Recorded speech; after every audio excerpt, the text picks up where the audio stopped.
12.7 million people each year discover they have cancer. Of that, 7.6 million people die from it.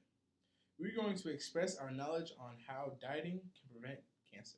Hi, my name is Issa Johnson. I'm a biology major from Greenville, South Carolina, and I will be talking to you about fatty foods. Since we are talking about preventing cancer through diet, people typically want to know what causes cancer through diet. There are numerous things that people can do that lead to cancer. The major reason that people are put at risk for cancer is obesity. 2/3 of adults and 1/3 of children suffer from obesity. According to the American Cancer Society, a little more than 500,000 people die of cancer related to obesity. It is said that 30 to 40% of all cancers are food related. That being said, 1/3 of deaths are obtained by lack of physical activity as well as nutrition. Foods that are high in saturated fats and trans fats can put you at risk for obesity, but more importantly, cancer. Some foods that one should avoid are greasy foods such as McDonald's, Wendy's, and Chick-fil-A. The top 3 items that are consumed by the majority of America are cheese, pizza, and burgers. These should all be avoided if you want to lower your risk of having cancer.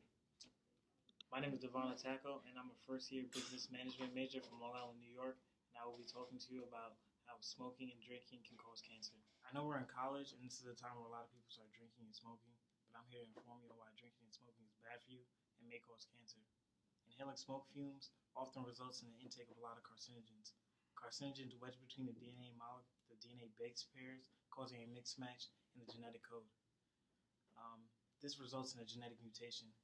Genetic mutations are usually naturally fixed by the body, but in some cases, when you consistently smoke on a daily basis, it can cause a mutation.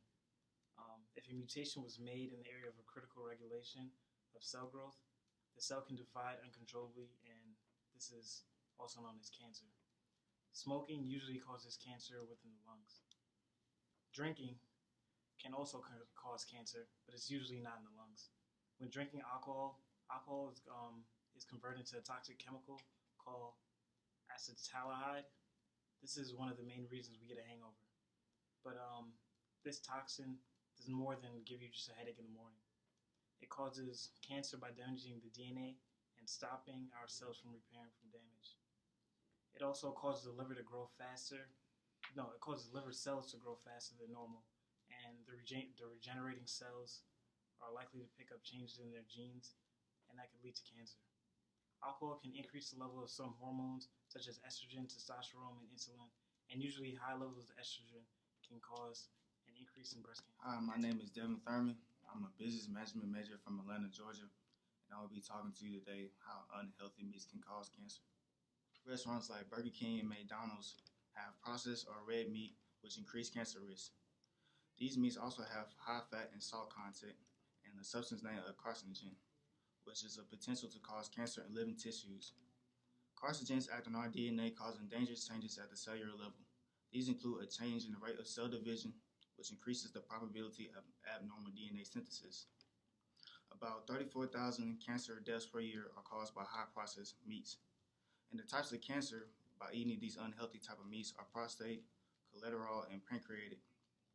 An analysis of data from 10 studies estimate that every 50-gram portion of processed meat eaten daily increases the risk of colorectal cancer about 18%. And doctors push that if you choose to eat meat, that you choose to eat fresh, lean red meat and a moderate intake of meat of 65 to 100 grams of cooked red meat 3-4 times a week. And that you also should eat more veggies, nuts, fruits, and limit dairy.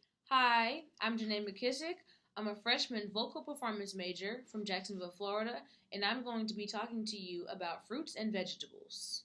Doctors recommend that people eat more fruits and vegetables because fruits and vegetables have less unhealthy fats, more fiber, and contain cancer-fighting nutrients. They are also a great source of vitamins C and E and also contain selenium. 7 types of foods that can help to prevent and stop the spread of cancer are berries, tomatoes, cruciferous vegetables, whole grains, leafy green vegetables, grapes, and beans.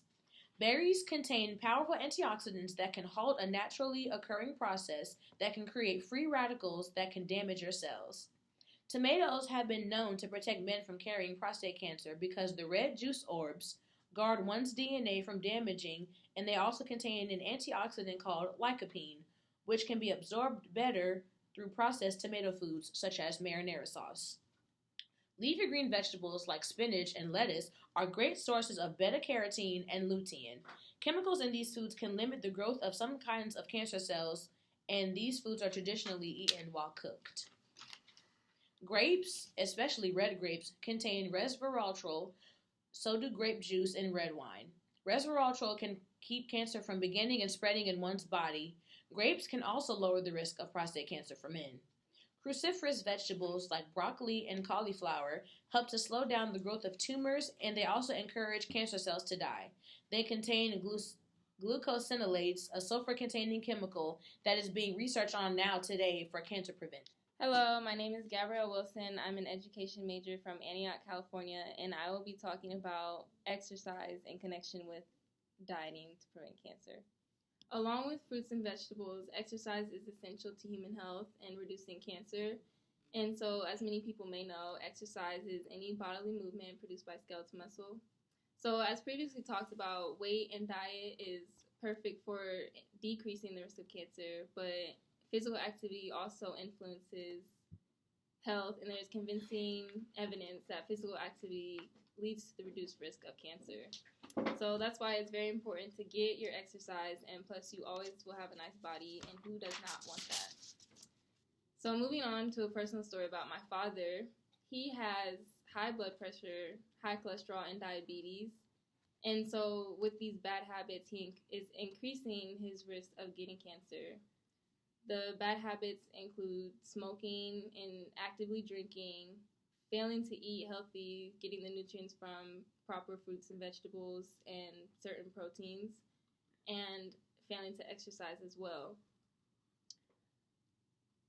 With these bad habits, he can end up having colon cancer, liver cancer, lung cancer, prostate cancer, and even breast cancer. So, to put more emphasis on breast cancer, the number one cause of women getting breast cancer is because of high levels of estrogen in their blood. Many girls may know that estrogen is any group of steroid hormones that promote the development and maintenance of female characteristics. And because of its critical role in breast cell division and its support of the growth of estrogen-responsive tumors, high levels of this hormone increases the risk of blood pressure. So when you exercise, you're lowering the amount of estrogen in your blood, decreasing the risk of cancer. And circulating levels of estrogen are much lower in women who exercise regularly. So in 2016, an estimated 246,000 invasive breast cancer cases are as expected. So you can decrease that number by getting proper nutrition and exercise. Moving on to insulin, which is a cancer growth factor. It is a hormone produced in the pancreas and regulates the amount of glucose in the blood. When you don't exercise often, that cancer growth factor is increased and causing you to have more chances of getting cancer. And when you exercise, that growth factor is then reduced. So you can end up leading a healthy lifestyle and decreasing your risk of cancer. Research has come to show that 3 to 4 million cases of cancer each year could be prevented by food consumption and exercising. We give all this information to say, watch what you eat, how much you eat, and get active.